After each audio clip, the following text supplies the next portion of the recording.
Ano natin, forma ng ating pong preparasyon for Bradley.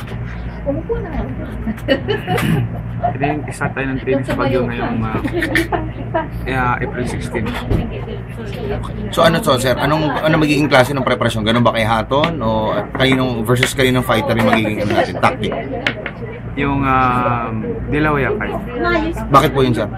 Para side by side. Dahil malikot ba si Bradley, sir? Hindi. Pumapasok yung ulo. Delikado. Delikado. Yung mga headbutt. So yun ang pinaka-worry mo, yung dirty tactics niya?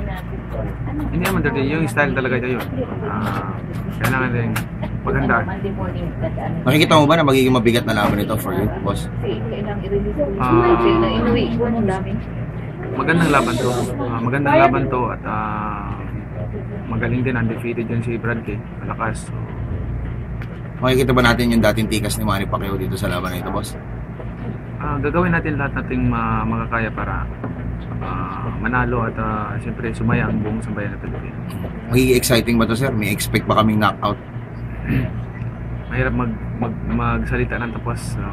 Basta gawin ko lang lahat ng aking makakaya. Pero hindi ka ba natatakot, sir, na baka tumakbo lang rin ang tumakbo ito si Bradley gaya ng ibang mga nakalaban mo recently na nangako ng makikipagpalitan sa'yo, biglang umurong na natikman?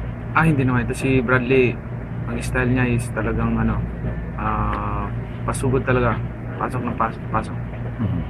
So hindi mo siya nakikita aatras gaya nung ginawa nila Mosley? Hindi. Hindi siya magtatago? Hindi magtatago. Okay. So ilang linggo, sir, ang balak ninyong Baguio? Hindi siya magtatago kasi wala siyang pagtatago.